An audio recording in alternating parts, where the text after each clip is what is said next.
You're sitting at the kitchen table, nothing special, maybe leftover pasta, maybe just toast, and your dog is right there, like 8 inches from your elbow, completely motionless, tracking every single fork movement with the focused precision of an air traffic controller. You haven't made eye contact. You're pretending they don't exist. They have not blinked in 4 minutes. You can feel the stare on the side of your face. You take another bite. The stare intensifies.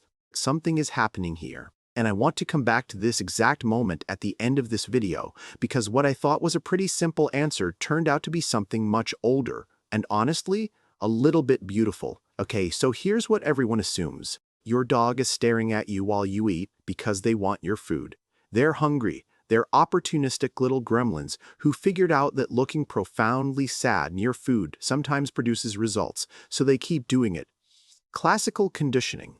Pavlov, but with better eyebrows. And honestly, most of us either laugh it off, feel overwhelmingly guilty, and quietly slide a piece of chicken across the table, or deliver a firm, confident no to a face that absolutely does not recognize no as a concept that applies to it. Now, here's the thing. I was going to agree with that. The food motivation is real, the conditioning is real, some of what's happening is textbook learned behavior. Set down an imaginary fork, look at the camera. So the staring is basically begging behavior they learned works. Actually, wait, no. That explains maybe a third of what's actually happening. Because researchers at Eötvös Loránd University in Budapest found something that messes with the whole "it's just about food" story. Dogs engage in what's called social referencing during human mealtimes. They're not just watching the plate. They're actively monitoring the owner's behavior as a form of social assessment. The stare isn't always about the food, it's about you eating the food. Social referencing is the behavior by which dogs look to their humans during stimulating or uncertain situations to calibrate their own response. It's the exact same mechanism human infants use when they look at a parent's face before deciding whether to be scared of something new. Dr. Fils B. Gabriela Lacatos's research confirms that dogs perform social referencing specifically during feeding, not just near food, but watching the human's face, reading emotional signals, determining social access. They're not just asking, "Can I have some?"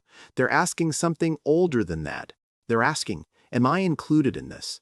Because here's the emotional layer nobody talks about. In ancestral canine social structures, pack feeding wasn't just logistics. It was a social event. It established hierarchies. It reinforced alliances. Being present at a feeding, even without eating, signaled belonging. Being excluded signaled the opposite. Sigh deeply. Every single time you sit down to a meal and your dog plants themselves at your elbow and you give them nothing, you feel guilty, and you feel guilty for a reason. That reason is more complicated than calories. On some deep pre-domesticated level, they may be monitoring whether they're still part of the unit. And you, being a person who loves your dog, feel that without knowing why. Now, while the stare is getting all the attention here, and yes, I see you, unblinking, 4 minutes, I know. The real data collection happening during your dinner is through their nose. Dogs have roughly 300 million olfactory receptors running continuous analysis.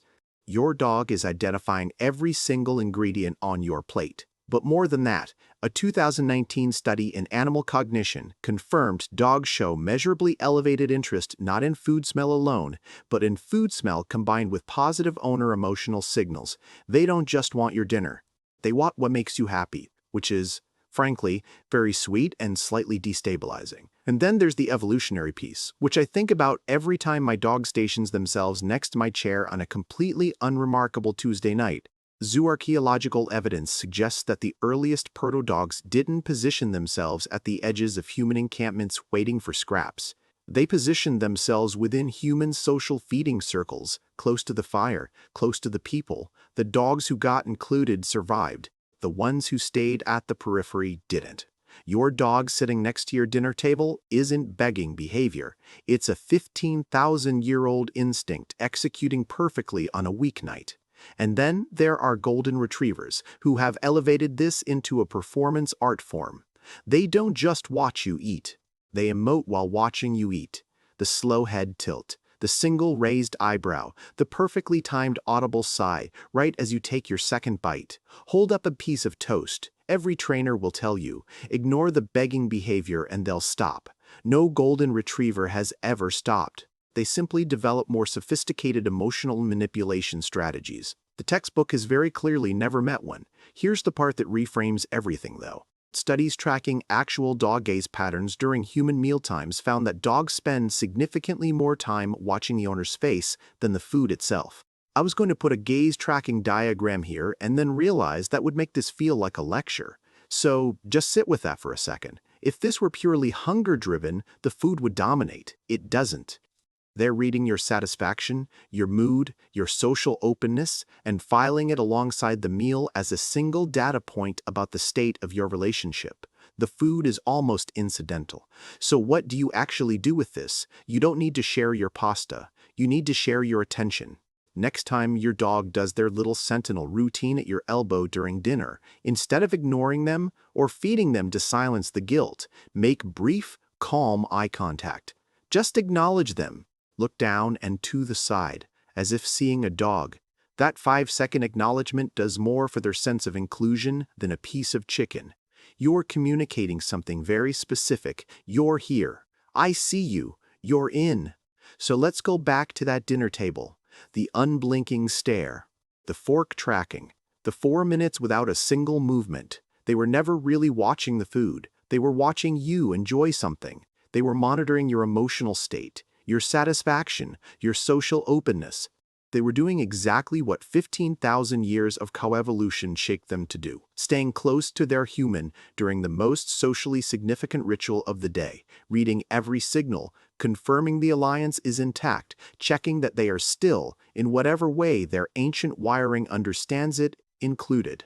They weren't hungry, they were paying attention. Long pause. They always are. All right, your turn. Tell me in the comments what your dog specifically does during your meals. The chin resting on the knee, the strategic sploot right under your chair so you can't move without stepping on them, the slow, almost imperceptible creeping closer every 30 seconds, hoping you genuinely won't notice. Drop it below and be specific, because the weird ones are always the most interesting.